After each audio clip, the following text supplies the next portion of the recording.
Greeting, fellow fangers and trubies. This is Showing Up the King, and I'm here to bring you my review for True Blood Season 5, Episode 5. I'm going to jump into this review. This episode starts off in grand fashion with another flashback. Jason is actually back in the old days, and I have to give him a huge thumbs up for that He-Man t-shirt. I wish I had one. I would totally get one. That shirt was awesome. His family is sitting at the table, and they're back to their original ages, I guess back then. We have Sookie as a little girl, and then Jason's parents. And of course, he's the only one that is his normal self, just in some kitty clothes. Um, their necks start to bleed, and he wakes up from the dream, of course, and he's back in his apartment butt naked. This man ends up butt naked for a lot of reasons. It's crazy. I think it's just the writer's opportunity to show his ass to the whole public. I know a lot of women out there love seeing Jason Stackhouse's ass, so I guess they're fine with it. The scene does shift to Andy Belfleur. He is also waking up in the middle of the night, buck naked, and he is caught. Um, they're actually getting a call, both of them, to go to the same crime scene from last week where Sam's friends were shot in the head with finger bullets, I guess, vampire bullets. So this episode actually was pretty solid. It packed in a lot of stuff. We finally figure out a little bit more detail on the other Belfleur, the Army Ranger guy, and his whole storyline. I told you guys before that I wasn't too into the storyline, but now that things are starting to flesh out a little bit more, I'm almost able to tolerate it. Come to find out, they didn't just shoot those people. They shot them, but they also set their bodies on fire. And I guess one of the women's dying wish was to curse them with the demon Ifrit.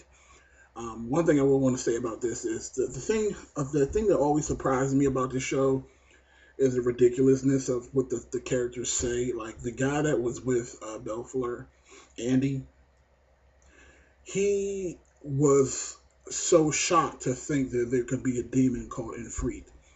And I'm like, dude, you live in a world with vampires, werewolves, fairies, sea creatures, all types of shit. You can see and believe that, but the fact that there's a demon called Ifrit, that is just way out of the realm of your possibility of believing. I mean, come on. I'm like, if I were in that, I would believe unicorns exist, all types of everything exists. Is in my Santa Claus. But anyway, they end up having a friend that kept them captured.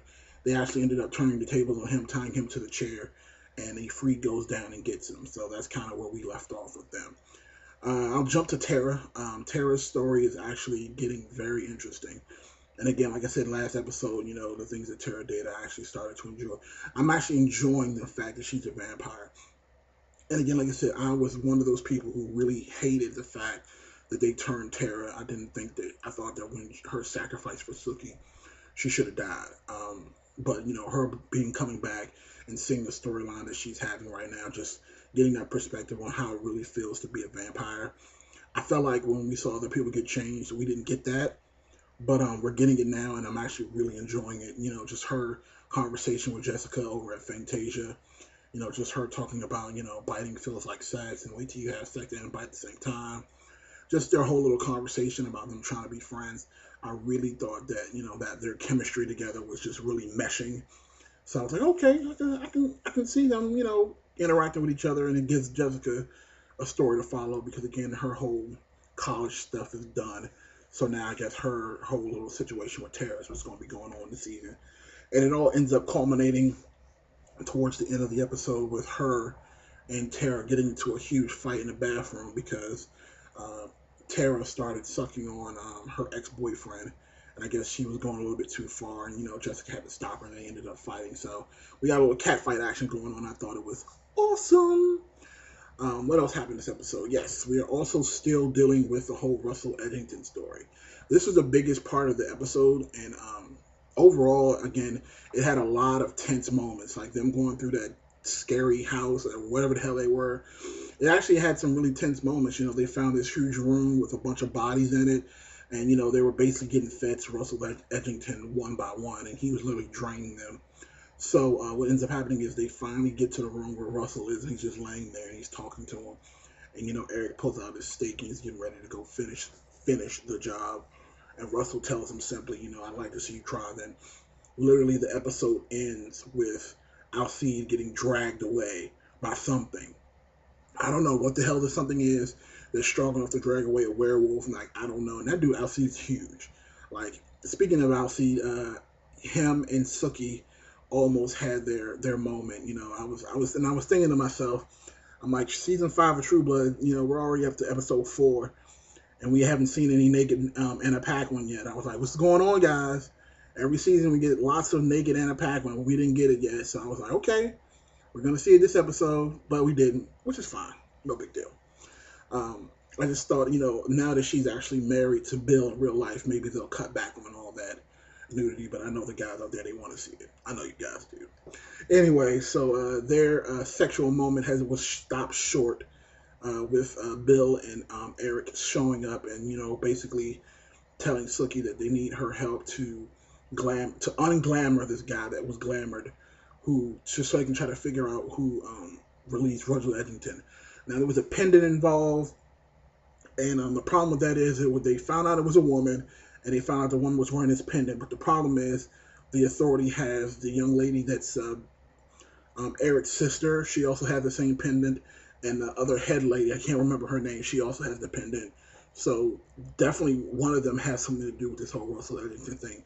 Then again, it could be a third person. Who knows? You know, True Blood likes to throw monkey wrenches all over the place. Overall, like I said, another solid episode. I'm going to give it 3.5 out of 5. It actually, like when Alcide got dragged away by whatever that was, I was like, no! Could have gave me 5 more minutes, but no, it ended. And I was a little upset too, because, you know, I was looking at the clock and I was like, okay, it's only like 9:50. We should have like 10 more minutes. And it ended like 9:50. I was like, come on, you guys got to give us like 5 more minutes so we can see what's going on. And, you know, we looked at the new previews for next episode, and it looks like the shit is hitting the fan in so many ways. It's crazy. Oh, before I forget, another major development, Sam, you know, he was looking to try to figure out what happened with his whole group of shifters that got, you know, his shifter friends that got shot. Come to find out, it's some stupid local yahoos who are going on some sort of, I don't know, hate spree.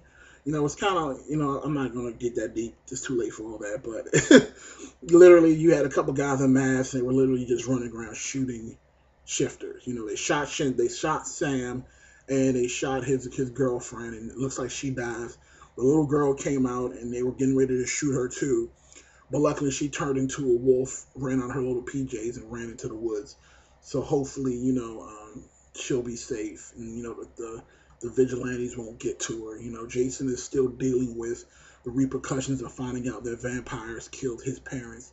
So he's going to be having some sort of internal struggle. We don't know where that storyline is going either. So again, this episode definitely left a lot of other questions out there. But again, I want to know what you guys thought about the episode. Did you think it was as awesome as I did? Did you hate it? You know, as normal, comment in the section below. Thumbs up the video if you could. That'll be awesome, whether you liked it or disliked it. And of course, subscribe if you want to see more of my videos.